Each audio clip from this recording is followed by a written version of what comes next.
दोस्तों अगर आप सिर्फ 10th पास आउट हैं और आपका भी मन है कि रेलवे में सेवा दें तो आपके लिए सुनहरा अवसर है। रेलवे के तरफ से ग्रुप डी लेवल 1 का लगभग 22,000 सीट के लिए ऑफिशियल भर्ती का नोटिफिकेशन आ गया है, जिसके लिए फॉर्म फिलअप करने का डेट आउट हो गया है। इसके लिए आप 21 जनवरी 2026 से रेलवे के ऑफिशियल वेबसाइट www.rrbapply.com पर अपने मोबाइल से या साइबर कैफे में जाकर या जहां से आप जाति निवास आय प्रमाण पत्र के लिए फॉर्म फिलअप करते हैं वहां से भी आप फॉर्म फिलअप कर सकते हैं। इसके लिए फॉर्म भरने का जो क्राइटेरिया है वह यह है कि इंडिया के किसी भी राज्य के युवा रेलवे के 16 जोन में से कहीं से भी वो फॉर्म फिलअप कर सकते हैं। मतलब यह फॉर्म ऑल ओवर इंडिया के लिए है, चाहे वह मेल हो, फीमेल हो, मैरिड हो, अनमैरिड हो, ट्रांसजेंडर हो या हैंडीकैप्ड हो। मतलब अगर विकलांग भी है तो इस फॉर्म को फिलअप कर सकते हैं। जिसके लिए उम्र का क्राइटेरिया यह है कि कम से कम उम्र आपका 18 साल और अधिक से अधिक 33 साल यूआर यानी जनरल के लिए। अगर कोई ओबीसी के कैंडिडेट है तो उसको ओवर एज में 3 साल का छूट मिलेगा और कोई SC ST के कैंडिडेट है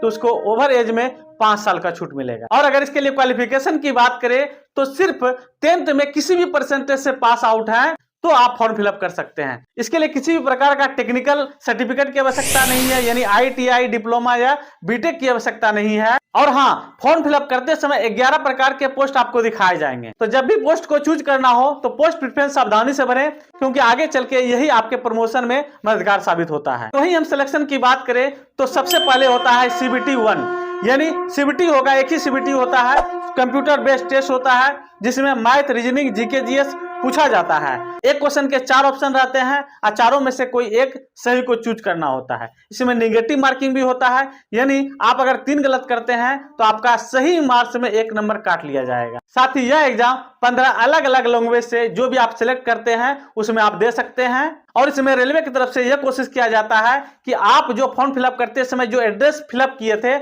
उसके नियरेस्ट में जो भी एग्जाम सेंटर हो वहां पर आपका सेंटर रखा जाए। तो इस तरह से CBT पास करने के बाद आपका PET होगा, यानी फिजिकल एफिशिएंसी टेस्ट, जिसके लिए 1000 मीटर, लड़का के लिए 4 मिनट 15 सेकेंड और लड़की के लिए 5 मिनट 40 सेकेंड दिया जाता है। वहीं बॉयज के लिए 35 किलो वजन के साथ 100 मीटर की दूरी 2 मिनट में तय करना होगा और वहीं लड़की के लिए 100 मीटर की दूरी 20 किलो वजन के साथ 2 मिनट में तय करना होगा। उसके बाद आपका डॉक्यूमेंट वेरिफिकेशन होगा। डॉक्यूमेंट वेरिफिकेशन के बाद मेडिकल टेस्ट होगा। इसमें अगर आपका अंक 6/6 से 6/12 तक भी है तो चलेगा। साथ ही अगर आपका चश्मा भी लगा हुआ है तो भी आप इसमें क्वालिफाई कर जाएंगे। तो ओवरऑल सारे टेस्ट में क्वालिफाई होने के बाद लास्ट में आपकी ज्वाइनिंग करा दी जाएगी। तो वही अगर हम सैलरी की बात करें तो 8 पे कमीशन 2026 में आने वाली है और आपका सिलेक्शन होते होते लगभग 2026 का लास्ट हो ही जाएगा।